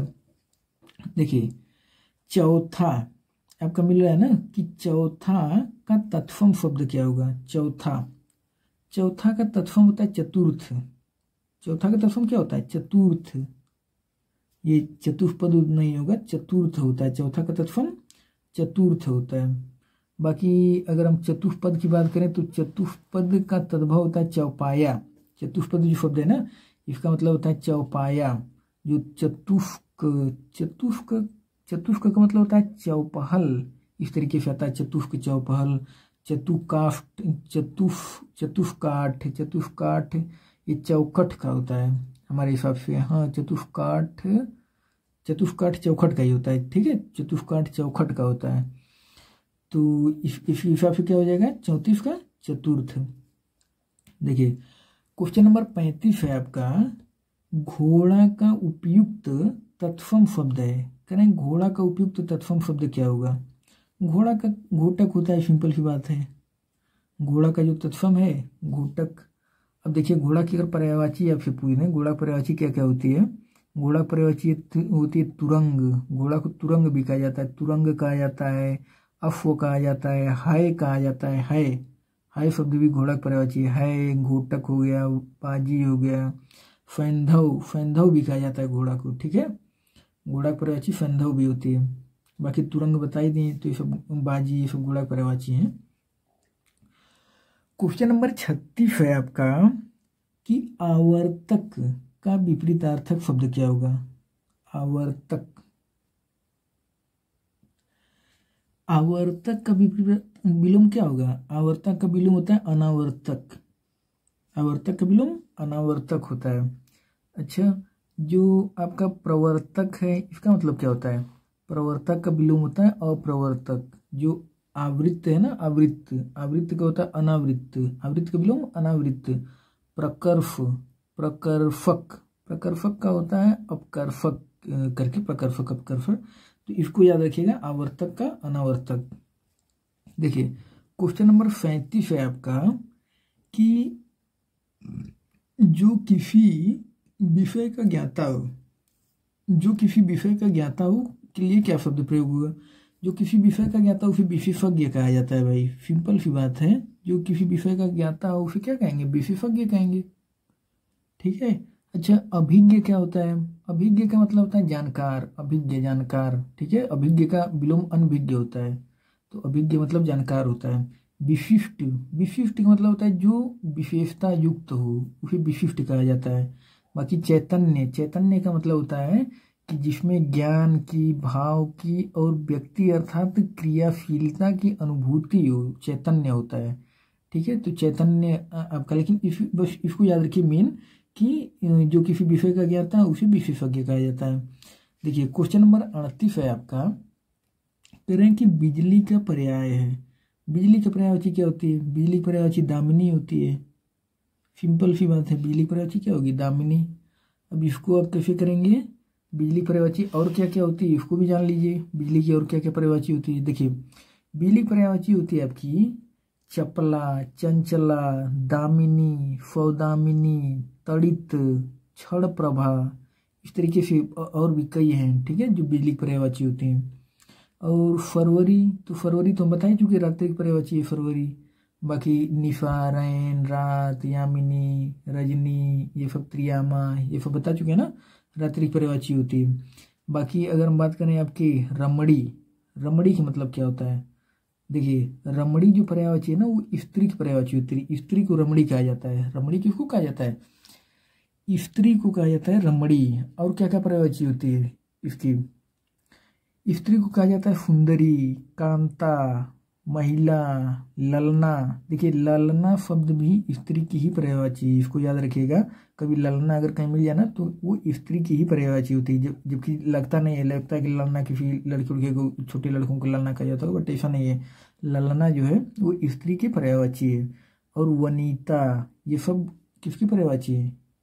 स्त्री की पर्यायवाची है। अगर हम बात करें आपसे कि तनया किसकी पर्यायवाची है, जो तनया शब्द यहाँ पे आया ना, तनया पुत्री की पर्यायवाची है। पुत्री, तनया मतलब होता है पुत्री, जैसे बेटी, फूता, आत्मजा, ठीक है, दुहिता, नंदिनी, इस तरीके से तनुजा, ये सब सारी स्त्री की पर्यायवाची हैं। अगर हम आपसे कहें कि पुत्र के, तब क्या होगा? पुत्र का मतलब होता है जैसे बेटा, फुत, वहाँ पे फूता आ रहा था ना, फूता अगर आएगा तो स्त्री मतलब पुत्री की पर्यायवाची हो जाएगी। और अगर फुत आएगा तो वो पुत्र की पर्यायवाची होगा। अगर कहीं पे तनय आया तो पुत्र होगा, और तनया आ गया तो पुत्री हो जाएगा। इसी तरीके से आत्मज आएगा तो वो पुत्र होगा, आत्मजा आएगा, मतलब जहाँ जहाँ आ की मात्रा लग जा रही है ना, आत्मजा, तो पुत्री हो जाएगा। इस तरीके से नंदन तो आपका पुत्र होगा, नंदिनी हो गया तो पुत्री की पर्यायवाची हो जाती है। इस तरीके से होता है। अब देखिए यहाँ पे आ रहा है आपका क्वेश्चन नंबर 39 में अपर्णा, इसको हम गलत किए थे। अपर्णा शब्द का पर्यायवाची है। अपर्णा जो होता है ना वो पार्वती की पर्यायवाची है। पार्वती, पार्वती माता की पर्यायवाची है अपर्णा। अच्छा, और क्या क्या पर्यायवाची होती है अगर हम आपसे कहें तो देखिए अपर्णा की पर्यायवाची होती है, यानी पार्वती जी माता की पर्यायवाची होती है गौरी, गिरिजा, ठीक है। और हम क्या क्या कहते हैं? उमा, फैलफुता, ईश्वरी भी कहा जाता है, ईश्वरी, शिवा, ठीक है। इस तरीके भवानी भी कहते हैं हम लोग, भवानी, दुर्गा, ये सब सारी, अंबिका, आर्या, ऐसी मतलब हैं आदि, मतलब कई कई हैं इस तरीके से। तो ये पार्वती जी की पर्यायवाची है। बाकी औरत, औरत का पर्यायवाची, औरत हम स्त्री पहले करवा ही चुके हैं ना, स्त्री की पर्यायवाची पहले उधर करवा चुके हैं। आराधना, आराधना मतलब होता है जैसे प्रार्थना, पूजा अर्चना, उपासना, ये सब आराधना में आ जाता है, ठीक है। क्वेश्चन नंबर 40 है आपका। क्वेश्चन नंबर 40 में कह रहे हैं कि निम्नलिखित विकल्पों में से चंचरिक शब्द का पर्यायवाची क्या होगा? चंचरिक, चंचरिक मतलब होता है ना भौरा, भौरा पर्यायवाची चंचरिक, किसकी? भौरा। अच्छा, तो हवा की पर्यायवाची क्या, भौरा की और क्या क्या पर्यायवाची होती है? जैसे हम भौरा कहते हैं ना, मधुप भी कहा जाता है, मधुकर, अली भी कहा जाता है, भृंग कहा जाता है, भ्रमर कहा जाता है, ये सब भौरा पर्यायवाची है। इसमें आ रहा है देखिए हवा, हवा की क्या क्या पर्यायवाची होती है? हवा पर्यायवाची होती है पवन, वायु, वात, फमीर, ठीक है, अनिल, वहाँ पे अनल मतलब आग, आग होता है, लेकिन अनिल, अनिल आपका हवा की पर्यायवाची है। बाकी मारुत भी कहा जाता है, ये सब हवा की पर्यायवाची है। मित्र मतलब जान ही रहे हैं आप लोग कि दोस्त, सखा, बंधु, ठीक है, हमदर्द, कुछ भी कर दें, इस तरह के शुभ चिंतक कर दें, तो ये सब मित्र की पर्यायवाची हो जाएगी आपकी। क्वेश्चन नंबर 41 है। क्वेश्चन नंबर 41 में कह रहे हैं कि गोधूम, गोधूम का तद्भव शब्द क्या होगा? गोधूम का तद्भव होता है गेहूं, गेहूं। गोधूम का तद्भव क्या होता है? गेहूं, सिंपल सी बात है। बाकी चारों ऑप्शन देख लीजिए। इसे गोत, गोत का मतलब होता है, गोत का तत्सम होता है गौत्र, गोत का तत्सम क्या होता है? गौत्र होता है। गोह, गो का होता है गोधा, गो का गोधा होता है। इसी तरीके से अगर गोद का आप देखेंगे ना, गोद, तो गोद का क्या होता है? गोद, गोद, चलिए छोड़िए गोद को, मतलब यही है इसी तरीके से। बाकी क्वेश्चन नंबर 42, क्वेश्चन नंबर 42 देख लीजिए। करें कि कोई आदमी आया है, कोई आदमी आया है, वाक्य में प्रयुक्त विशेषण क्या होगा? तो यहाँ क्या हो जाएगा? कोई, भाई अनिश्चितता को बता रहा है ना कि कोई आदमी, कोई निश्चित तो है ना कौन आया था कौन नहीं, तो कोई आदमी आया था, अनिश्चित, यहाँ पे हो जाएगा अनिश्चितवाचक, अनिश्चयवाचक। देखिए अनिश्चयवाचक में क्या होता है कि जब वाक्य में संज्ञा से पहले कोई और कुछ जैसे सर्वनाम शब्द आते हैं, ठीक है, जब वाक्य में संज्ञा से पहले कोई और कुछ जैसे सर्वनाम आते हैं एवं विशेषण की तरह संज्ञा शब्द की विशेषता बताते हैं, ठीक है, विशेषण की तरह संज्ञा शब्द की विशेषता बताते हैं, तो वहाँ पे अनिश्चय ये हो जाएगा आपका अनिश्चयवाचक सर्वनामिक विशेषण वहाँ पे हो जाएगा। निश्चयवाचक में क्या होगा कि यदि किसी वाक्य में संज्ञा से पहले यह अथवा वह सर्वनाम का प्रयोग हो, यह या वह सर्वनाम जुड़कर किसी विशेषता मतलब उसकी विशेषता बताएं तो उन्हें निश्चयवाचक कहते हैं, ठीक है। मतलब यदि किसी वाक्य में संज्ञा से पहले यह अथवा वह सर्वनाम जुड़कर उसकी विशेषता बताएं तो उन्हें निश्चयवाचक सर्वनामिक विशेषण कहते हैं। जैसे यह पुस्तक मेरी है, वह लड़का है, तो यह क्या बता रहा है, मतलब यह वहाँ पे निश्चयता दिखा रहा है ना कि यह पुस्तक मेरी है, तो यहाँ पे वो निश्चयवाचक हो जाएगा। बाकी क्वेश्चन नंबर 43 देख लीजिए कि गौरव का विपरीतार्थक शब्द क्या होगा। गौरव का विलोम क्या होता है, लाघव होता है। गौरव का विलोम लाघव। गौरव का मतलब क्या होता है, गौरव का मतलब होता है जो महत्वपूर्ण हो, महत्व का हो चीज, उसे हम गौरव कहते हैं। लाघव का मतलब होता है जिसका कोई महत्व न हो, कुछ किसी महत्व का जो न हो, वो लाघव होता है। वैभव का मतलब होता है नहीं, लोग कहते हैं अरे उनका बहुत वैभव है इस तरीके से, तो वैभव का जो विलोम होगा ना वो दारिद्र्य करके होता है वैभव, तो वैभव हो जाएगा आपका। देखिए पराभव का मतलब क्या होता है, पराभव का मतलब होता है कि हार, पराजय। पराभव का मतलब क्या, हार, पराजय होता है पराभव, तो इसका क्या हो जाएगा, जीत। इसका विलोम क्या होगा, जीत। पराभव का विलोम होता है जीत। अब देखिए क्वेश्चन नंबर है आपका 44। क्वेश्चन नंबर 44 में कह रहे हैं अमृत का विलोम है। अमृत का विलोम क्या होता है भाई, अमृत का विलोम क्या होगा, बीफ होगा, और क्या, सिंपल सी बात है, अमृत का विलोम बीफ हो जाएगा। अच्छा, अमृत की और परिभाषा क्या होती है, पीयूष भी कहा जाता है ना अमृत को ही, अमृत की परिभाषा होती है पीयूष। तो इसका अगर विलोम की बात करें पीयूष का, तो जहर हो जाएगा पीयूष का विलोम, ठीक है। देखिए ये है आपका मधुर का विलोम क्या होगा, कटु हो जाएगा, मधुर का विलोम कटु हो जाएगा। अच्छा, अर्क का मतलब क्या होता है, जो अर्क यहाँ पे है ना, अर्क का मतलब होता है सूर्य या प्रकाश, ठीक है, सूर्य या प्रकाश इसका मतलब होता है अर्क, इसे सूर्य प्रकाश से। देखिए क्वेश्चन नंबर 45 है आपका। क्वेश्चन नंबर 45 में कह रहे हैं कि सदाचार का विलोम है। सदाचार का विलोम क्या होगा भाई, सदाचार का विलोम क्या होगा, क्वेश्चन नंबर 45 कदाचार हो जाएगा, और क्या, सदाचार का विलोम क्या होगा, कदाचार हो जाएगा, सिंपल सी बात है। अच्छा, सदाचार का मतलब होता है जो अच्छा व्यवहार रखने वाले लोग होते हैं, जिनका व्यवहार अच्छा हो, सदाचारी। और कदाचार मतलब बुरा व्यवहार जिनका हो, कदाचार, ठीक है।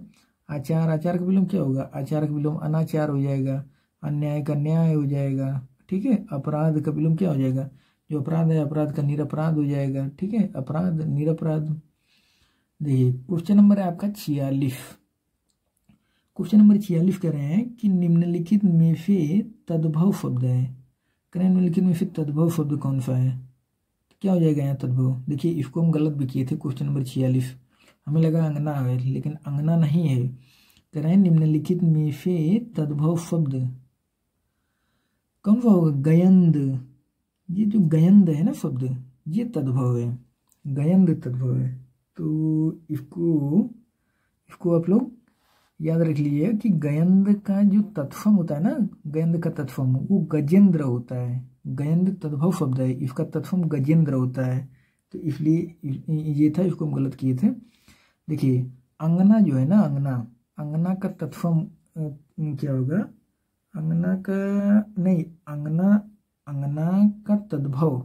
का तद्भव क्या होगा, अंगना तो तत्सम शब्द है, अंगना का तद्भव होता है आंगन क्या होता है, अंगना का जो तद्भव रूप होता है ना आंगन होता है।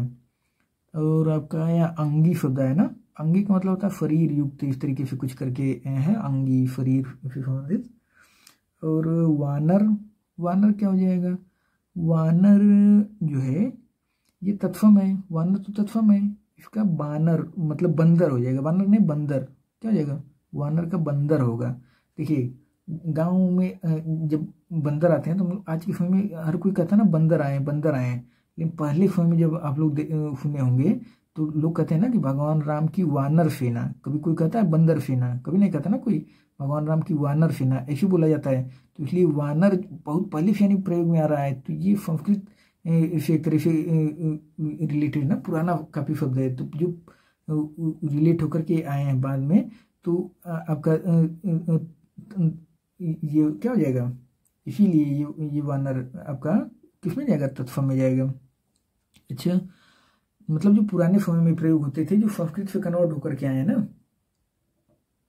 देखिए कहने का मतलब ये है कि जो शब्द संस्कृत भाषा से जस के तस हिंदी में आ गए उन्हें हम तत्सम कहते हैं। मतलब जो संस्कृत भाषा से जस के तस हिंदी में प्रयोग होने लगे, हिंदी में आ गए, उन्हें हम तत्सम कहते हैं। और जो तद्भव होता है ना, देखिए तद्भव क्या होते हैं कि संस्कृत के ऐसे शब्द जो कुछ रूप परिवर्तन के साथ हिंदी में प्रचलित हैं वे तद्भव होते हैं। ठीक है, तद्भव कौन होते हैं, जो संस्कृत के ऐसे शब्द जो कुछ रूप परिवर्तन के साथ हिंदी में प्रचलित हुए उन्हें तद्भव कहा जाता है। लेकिन जो शब्द जस के तफ आ गए उन्हें हम तत्सम कहते हैं। जो संस्कृत के शब्द हैं जो जस के तफ आ गए ना उन्हें तत्सम कहा जाता है। तो ये डिफरेंस है। मतलब तत्सम और तद्भव क्या होता है, तत्सम वो होते हैं जो संस्कृत के वो शब्द जो जस के तफ प्रयोग में आ गए हिंदी में, और तद्भव होते हैं जिनमें कुछ उनका रूप में परिवर्तन हो गया, वो तद्भव होते हैं। अच्छा, तो अब अगर हम आपसे कहें कि क्वेश्चन नंबर 47, क्वेश्चन नंबर 47 क्या होगा, करें जो तोला जा सके, जो तोला जा सके के लिए एक शब्द, जो तोला जा सके के लिए एक शब्द क्या होगा। क्वेश्चन नंबर 47 परिमेय क्या होगा, परिमेय, जो तोला जा सके परिमेय। अच्छा, अपरिमेय क्या होता है, अपरिमेय होता है जो तौला, देखिए अपरिमेय होता है कि जिसका परिमाण मापा ना जा सके, उसे हम अपरिमेय कहते हैं। जिसका परिमाण मापा ना जा सके अपरिमेय होता है। और जो आपका अनुमेय है, अनुमेय का मतलब क्या होता है, अनुमान करने योग्य, जो अनुमेय अनुमान करने योग्य। और विनिमय का मतलब होता है कि लेन देन करना, जो है विनिमय कहलाता है, लेन देन करना विनिमय। क्वेश्चन नंबर 48 है आपका। क्वेश्चन नंबर 48 में कह रहे हैं कि कम बोलने वाला वाक्यांश के लिए एक शब्द है। कम बोलने वाला, कम बोलने वाला क्या होगा, किसे कम बोलने वाला क्या कहते हैं भाई, जाहिर सी बात है मितभाषी कहते हैं। ये बड़ा इंपॉर्टेंट है, मतलब कई एग्जाम में इसको पूछा गया है। कम बोलने वाला क्या होता है, मितभाषी होता है। कम बोलने वाला क्या कहते हैं, मितभाषी। अच्छा, तो फिर मृदुभाषी क्या होता है, मृदुभाषी मतलब मृदु बोलने वाला मृदुभाषी हो जाएगा। जो बहुत बोलने वाला होगा वो बहुभाषी हो जाएगा। ठीक है, जो कुछ ना बोलता हो अभाषी हो जाएगा, कुछ ना बोलने वाला अभाषी हो जाएगा। सिंपल सी बात है। देखिए क्वेश्चन नंबर है आपका 49। क्वेश्चन नंबर 49 में कह रहे हैं कि निम्नांकित में से तद्भव शब्द चुनिए। कह रहे हैं तद्भव कौन सा है। इसमें देखिए ये थोड़ा सा गलत, इसमें वो दो ऑप्शन दे दिए हैं तद्भव, क्योंकि इसमें देखिए ये जो बाज है ना, बाज ये तद्भव है, क्योंकि जिसपे चांद बिंदी आ जाती है ना वो मैक्सिमम चांस होता है कि वो तद्भव ही होता है, जिसपे चांद बिंदी लग जाती है। तो ये तो तद्भव है बाज। और जो आसमान है ना ये भी तद्भव है, ये जो आसमान दिए हैं ये भी तद्भव है। तो इस वजह से इसमें दो ऑप्शन हो गया, तो इस वजह से इसको मतलब गलत कर सकते हैं एक तरीके से। इसमें दो तद्भव दे दिए हैं वो, क्यों, क्योंकि आसमान का क्या होगा, आसमान का जो तत्सम होता है ना वो आकाश होता है। आसमान तद्भव शब्द है, इसका तत्सम आकाश होता है आसमान का, तो इस वजह से ये गलत हो जाएगा। और बाज का बांझ होंजे करके होता है, बांझ इस तरीके से होता है। क्वेश्चन नंबर 50 है आपका, जिसकी आशा न की गई हो। ये बड़ा सिंपल क्वेश्चन था, हमसे गलत हुआ था। जिसकी आशा न की गई हो, देखिए जिसकी आशा न की गई हो ना उसे अप्रत्याशित कहा जाता है, अप्रत्याशित। ऐसे हम लोग नहीं कभी कभी बोलते हैं कि अप्रत्याशित जीत थी, या फिर मतलब हमें उसकी आशा नहीं थी लेकिन जीत हुई, इस तरीके बोलते हैं ना, अप्रत्याशित जीत। तो जिसकी आशा न की गई उसका मतलब होता है अप्रत्याशित। अच्छा, तो आशातीत क्या होता है, आशातीत का मतलब होता है कि मतलब आफाफी बहुत अधिक, आफाफी बहुत अधिक मिल जाना आफातीत होता है, आफाफी बहुत अधिक मिल जाना आफातीत। और जो आपका आफान्वित है ना, आफान्वित का मतलब होता है कि उम्मीद से भरा हुआ या फिर आफा से भरा हुआ, उम्मीद से भरा हुआ, आफा से भरा हुआ, आफान्वित। और प्रत्याशा का मतलब क्या होता है? प्रत्याशा का मतलब होता है कि आफा या भरोसा, आफा या भरोसा, प्रत्याशा। देखिए क्वेश्चन नंबर है आपका 51। क्वेश्चन नंबर 51 में कह रहे हैं कि शुद्ध वर्तनी वाला शब्द है। कह रहे हैं शुद्ध वर्तनी वाला शब्द कौन सा है? आपका ऑप्शन है अधीन, अधीन, इस तरीके से 4 ऑप्शन दिए हैं। कह रहे हैं शुद्ध वर्तनी कौन सी है? भाई अधीन होगा, अधीन, बड़ी की मात्रा आएगी। हम ऐसे थोड़ी ना बोलेंगे कि अधीन, ऐसे थोड़ी ना बोलेंगे अधीन, अधीन थोड़ा टाइम लेके बोलेंगे ना इसमें, अधीन। तो यहाँ पे जब टाइम लेके बोलते हैं तो उसमें बड़ी की मात्रा आ जाती है, अधीन, ठीक है। तो इसलिए यहाँ पे अधीन बी वाला सही होगा। क्वेश्चन नंबर 52 कह रहे हैं कि निम्नलिखित में से तद्भव शब्द है। कह रहे हैं तद्भव कौन सा है? आपका ऑप्शन है नग्न, फिर दक्षिण, द्राक्षा या फिर दाढ़ी। कह रहे हैं तद्भव, तो इसका तद्भव क्या हो जाएगा? इसका तद्भव होगा दाढ़ी। क्या होगा? दाढ़ी। ये दाढ़ी तद्भव है, बाकी सब तत्सम है, ठीक है। जैसे नग्न अगर हम कहें तो नग्न जो है इसका तद्भव क्या होगा? नग्न का नंगा, ऐसे बोलते हैं नंगा, ठीक है। नग्न तत्सम हो जाएगा। पर कुछ नहीं लग रहा कि आज के समय में हर कोई नंगा शब्द बोल देता है, कोई नग्न नहीं बोलता इस तरीके से। तो जो आज के समय में प्रयोग में ज़्यादातर आता है ना शब्द, वो आपका तद्भव में आ जाता है। तो इस वजह से क्या हो जाएगा? नग्न, नग्न आपका तत्सम है, इसका हो जाएगा नंगा तद्भव। और दक्षिण, तो दक्षिण का जो तद्भव होता है वो होता है दाहिना। दक्षिण, दक्षिण जो है ना, दक्षिण, दक्षिण का तद्भव दाहिना होता है। और द्राक्षा, द्राक्षा का दाख हो करके होता है, द्राक्षा दाख इस तरीके से करके होता है।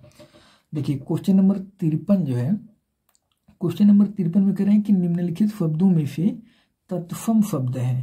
कह रहे हैं तत्सम कौन सा है? आपका ऑप्शन है जोगी, जोबन, जमाई, यौवन। क्या होगा इसका? क्वेश्चन नंबर 53 देखिए, इसका होगा यौवन, यौवन। क्या हो जाएगा? यौवन। अब इसको हम अगर हम जोगी की बात करें तो जोगी का तत्सम जो होता है ना वो योगी होता है। जोगी का तत्सम क्या होता है? योगी होता है। और ये जो जमाई है ना, जमाई, जमाई का तत्सम होता है जामात्रा। जमाई का तत्सम क्या होता है? जामात्रा, जामात्रा होता है जमाई का तत्सम, जामात्रा। और जो जोबन है ना, जोबन, जोबन का, जोबन का क्या होगा? इसका होता है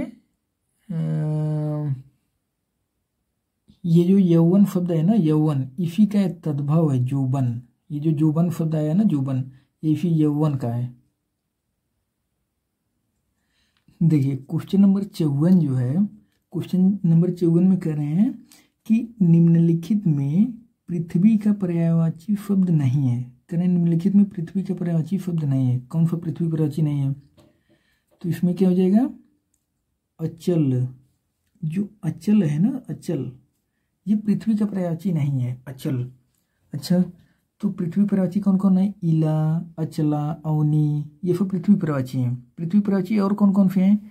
जैसे भू, भूमि, धरा, धरती, धरड़ी, इस तरीके से, चाहे वसुधा, ठीक है, अवनी, वसुंधरा, ये सब पृथ्वी पर्यायवाची हैं। देखिए क्वेश्चन नंबर 55 है आपका। क्वेश्चन नंबर 55 में वो कह रहे हैं कि एक वाक्य में विशेषण अशुद्ध है, वह है कौन सा? तो देखिए इसमें है आपका सुंदरी लड़की कह रहे हैं। भाई सुंदरी लड़की कैसे होगा? सुंदर लड़की ना होगा, सुंदरी लड़की थोड़ी ना होगा। तो यही है शुद्ध, सिंपल सी बातें दिख रहा है, सुंदर लड़की होगा। देखिए क्वेश्चन नंबर 56 है आपका। कह रहे हैं कि निम्नलिखित में तत्सम शब्द है। कह रहे हैं तत्सम कौन सा है? तो देखिए इसमें तत्सम कौन सा हो जाएगा क्वेश्चन नंबर 56 में? पंक्ति, ये option number A, option number A इसमें क्या हो जाएगा? जाहिर सी बात है कि तत्सम है। अच्छा, तो इसका तद्भव क्या होगा पंक्ति का? अगर हम आपसे कहें कि पंक्ति का तद्भव क्या होगा, तो देखिए इसका होता है पंगत। पंक्ति का ना जो तद्भव रूप होता है पंगत होता है। जो पंख है ना, पंख, पंख का तत्सम होता है पक्ष। इस पंख का जो तत्सम रूप होता है पच्छ होता है, और जो 15 है 15 का पंचदश होता है, 15 का पंचदश, ठीक है, तत्सम। तो इस तरीके से क्या हो जाएगा, पंक्ति हो जाएगा तत्सम। क्वेश्चन नंबर 57 है आपका। क्वेश्चन नंबर 57 में कह रहे हैं कि इनमें से शुद्ध वर्तनी, कह रहे हैं इनमें से शुद्ध वर्तनी क्या शब्द है, शुद्ध वर्तनी कौन सी है। तो इसमें देखिए आपका रचयिता, भाई रचयिता इसे थोड़ी लिखा जाता है, रच य होता है, ई थोड़ी ना होता है, रच य पर छोटी की मतलब रचयिता लिखा जाता है। तो इस वजह से ये गलत है। देखिए अनाधिकार नहीं होता, अनधिकार होता है। शुद्ध क्या होता है, अनधिकार, अनाधिकार थोड़ी होता है। देखिए चिन्ह, ये जो चिन्ह लिखा है ना ये भी गलत लिखा है, इसमें ह में लगा के लिखा जाता है चिन्ह, ठीक है। तो इस वजह से ये भी गलत है, चिन्ह भी, चिन्ह कुछ इस तरीके से लिखा जाता है, चिन्ह जो ह है ना, ह इसी में न लिखा जाता है, ह में ही न होता है, ऐसे करके चिन्ह इस तरीके से इसी ह में ही होता है ऐसे चिन्ह। तो इस वजह से ये भी गलत है। अब देखिए जो आपका अनुकूल है, ये जाहिर बात है शुद्ध अनुकूल लिखा। क्वेश्चन नंबर 58 है, कहने शुद्ध है, कहने उस जंगल में प्रातः काल का दृश्य बहुत ही सुहावना था, और बाघ और बकरी एक घाट पर पानी पीती हैं, पीती हैं थोड़ी होता है, बाघ और बकरी एक घाट पर पानी पीते हैं। देखिए उन्होंने इस बात पर आपत्ति प्रकट की, भाई उन्होंने इस बात पर आपत्ति की, या प्रकट लगाने की आवश्यकता है, इसलिए ये भी गलत है। तमाम देश भर में, भाई तमाम देश भर, क्या देश भर में ये बात फैल गई। तो क्वेश्चन नंबर आपका 59 था कि वर्तनी की दृष्टि से शुद्ध शब्द है, करें क्वेश्चन नंबर 59 में कि वर्तनी की दृष्टि से शुद्ध कौन सा है। आपका पूजनीय, तत्कालिक, प्रामाणिक और पैतृक। तो इसमें शुद्ध कौन सा है, इसमें शुद्ध है क्वेश्चन नंबर 59 में प्रामाणिक, प्रामाणिक ये शुद्ध है, ठीक है। देखिए पूजनीय थोड़ी ना होता है यार, पूजनीय होता है, पूजनीय, ठीक है।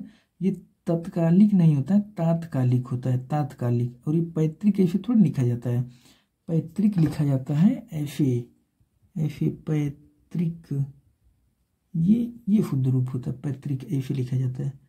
तो इस वजह से ये गलत हो गया।